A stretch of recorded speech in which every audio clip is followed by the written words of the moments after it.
आपलं सगळ्यांचंच आयुष्य हे खूपच धावपळीचं आणि धकाधकीचं झालेलं आहे. तेव्हा मी जे काही सांगणार आहे ते ऐकल्यानंतर कदाचित तुमच्या मनात असा प्रश्न निर्माण होऊ शकेल की आपण आम्हाला हे सगळं सांगता आहात, पण यासाठी वेळ कुठे असतो, किती धावपळ असते सकाळी उठल्यानंतर.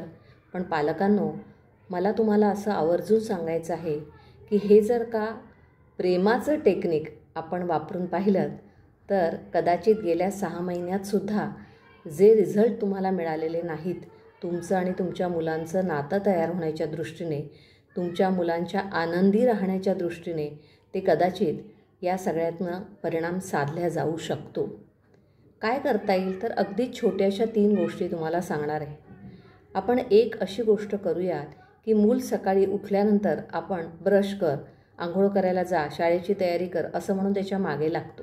लागायलाच हवं, कारण शेवटी तुम्ही पालक आहात आणि वेळेवर मुलांनी शाळेत पोहोचावं असं तुम्हाला वाटणं अगदी स्वाभाविक आहे. पण याआधी एक छोटंसं आपण काम करूयात की लहान असेल तर मुलाला जवळ घ्या, कुशीत घ्या, त्याच्या केसातून हात फिरवा. मोठं असेल तरीही केसातून हात फिरवायला हरकत नाही. आणि जरूर त्याला पहिलं वाक्य डोळे उघडल्या क्षणी असं म्हणा की तू माझा खूप लाडका आहेस, माझं खूप प्रेम आहे तुझ्यावर, तुला पाहिल्यानंतर मला खूप छान वाटतं, खूप आनंद वाटतो आणि तू नसलास ना तर मला करमत नाही. बस एवढंच करा. दुसरी पायरी किंवा दुसरं पाऊल किंवा दुसरी स्टेप काय आहे तर शाळेतून मुलं आल्या आल्या त्यांना आपण प्रश्न विचारून भंडावून सोडतो. मुलं शाळेतून घरी येताना त्यांना एक घराची ओढ लागलेली असते, कारण एवढ्या वेळ शिस्तबद्ध वातावरणातनं मुलं घरी आलेली असतात.